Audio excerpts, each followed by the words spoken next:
spelling on the flyer? How many people were expecting to hear from Jorge? Yes, I failed the spelling bee when I was in first grade. They said, what's your name? Georgia. How do you spell it? Jorja. You're disqualified.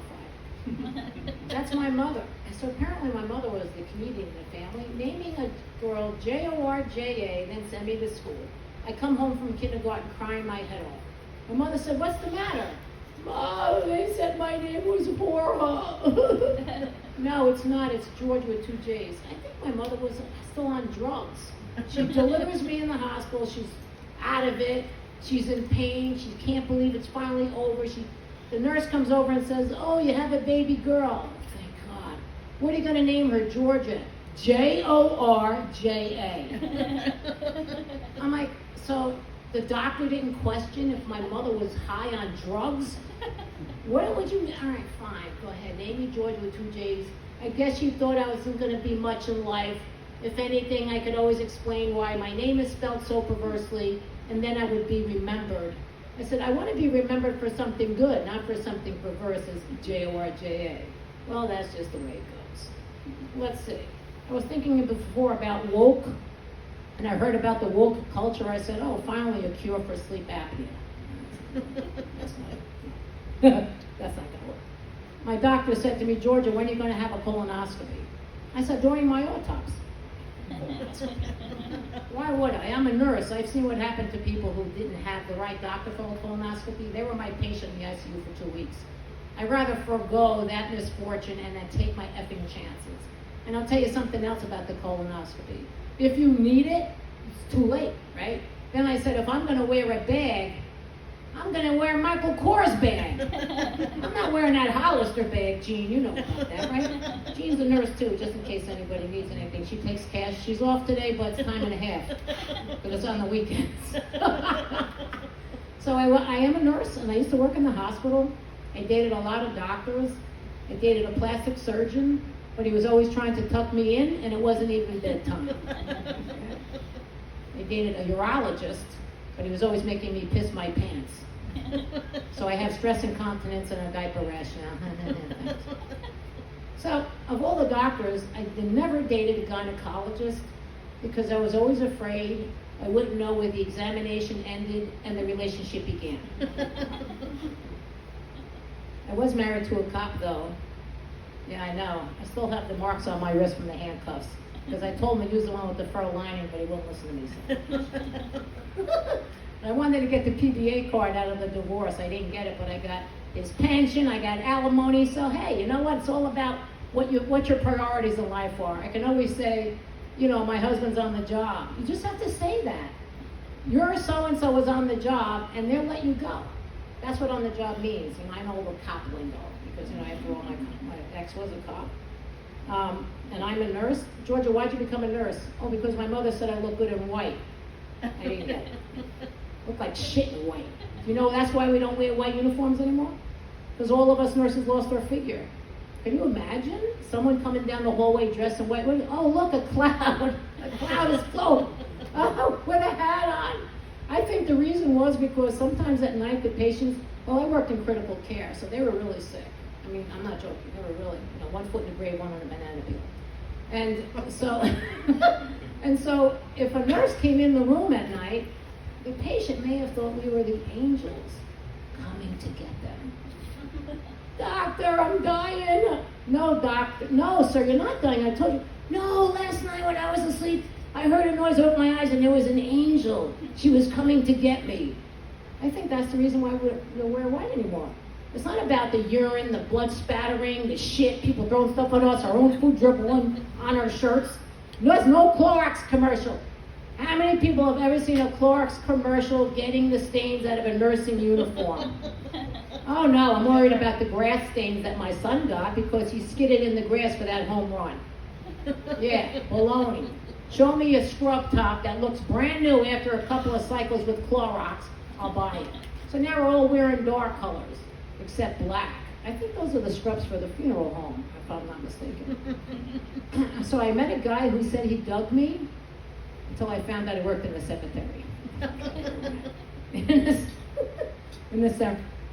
I retired from work. My friend said, what are you doing now? I said, I do stand-up. Oh, how can you get on stage and do jokes in front of strangers? Hey, I've been giving enemas to strangers for 35 years. Except now I'm in front of them and they're expecting something from me. Before I was behind them expecting something from them. So I've gone full cycle in my nursing career. And I want everyone to know that nurses are not promiscuous. The last time I was in a three-way involved a judge and a lawyer. You know what I'm saying? I have another joke in there somewhere. I don't usually read my material, but I don't know. I did this one, I did this one. Oh, and then when my friend said, you sure you can do stand-up? I said, maybe I should take a public speaking course. So I go to the class, and the teacher says, okay, everybody close your eyes and imagine the audience on the toilet. Hi, I'm a nurse. Not only have I seen them on the toilet, I put them on a toilet. Get the fuck out. You don't have to stay like that. Leave. Okay, I'm gonna go now. I wasn't always a nurse though, even though I was a nurse for 35 years. I used to work in Sleepy's. I was a greeter. I managed a lot of beauty rests while I was there. Men would come in, I'd say, what's your sleep number? Oh, a sleep number? What's that? Let's go find out. I sold more number 69 beds in a month, and I was promoted to head of sales. I could go back to that. Now that I'm not a nurse, I can date anybody I want. I dated a ventriloquist, but he was always putting words in my mouth. I dated a roofer. My mind was always in the gutter. This wasn't working out. But I did date a bowler. And they have a lot of skill. They have to carry their own ball, put a finger in 2 or 3 holes, and aim it. You know what? Works for me. I need those extra skills. Now, I don't know if you can see my bra. When I'm in the bathroom, I can see that my bra is outlined here. And I said, usually women like to wear a statement necklace. I have a statement bra on. The statement is, this may be used as a flotation device in the event of a water emergency. Could it get it any more padded? It's so padded, you can even see my nipples. I don't even know if my nipples are pointing to you. They could be in any direction. Then I started saying to myself, the older I get, I'm going to say I, but it's we, ladies. The older we get, the less things look good on us. Now, certainly. When I was in my 20s, I could wear the 20-year-old clothes, and then I could go to the 40s and wear the 40-year-old clothes. And then the older you get, the worse things look on you. What do you think is the worst thing you could ever find in an 80-year-old woman? A 90-year-old man? That would be terrible. Before I was listening to some kid, I was at the Yard House having dinner. The kid behind me is listening to the Cinderella story. And I said to myself, I could be mistaken for a princess, because in Cinderella, the prince was looking for the woman whose shoe fits. My shoes haven't fit me in 15 years, so as far as I'm concerned, I have Cinderella shoes on. So I'm always uncomfortable. I've never been comfortable in my life. I swear to God. That's what I inherited from my father, being uncomfortable. Thanks, Dad. It means I'm going to live to 90 and be a sarcastic bitch, just like he was. So I'm on the dating sites. I'm on Match.com. I was matched with Jack Daniels. I was hungover for a week, but fuck it, I'm retired. I got 7 days to give away, you know what I mean? I was on Disharmony, a site for difficult people to meet. My ex was there. I left. Now, my favorite was conjugalvisits.com. Yeah, that was a great one. You take the bus up to the prison, and the foreplay starts with the guard when he's patting you down for paraphernalia. I always make believe I have a nail file in the crack of my ass, so Norman has to do it again one more time. I'm dating 2 guys on death row because I heard the Survivor's Guild sex is amazing. But they don't execute in New York anymore, so fuck, it's one of those long-term relationship kind of things. Now, I just thought of something I forgot already. Oh, that's what happens when you get to be my age. Any Polish people here? Good. What do you call a Polish whore? A slutsky. Oh, come on. Where do retired nurses go? To the nursing home. Come on, will you? All right. Any Italians in here? Jesus Christ, where am I? Why do Italian men have mustaches? They want to look like their mothers.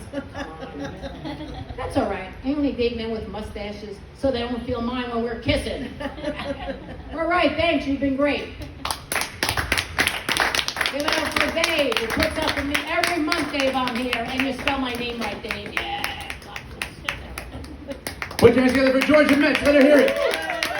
Let me hear it. Next comic coming to the stage, I had the pleasure of sharing the stage with at Characters last month. I bring him in.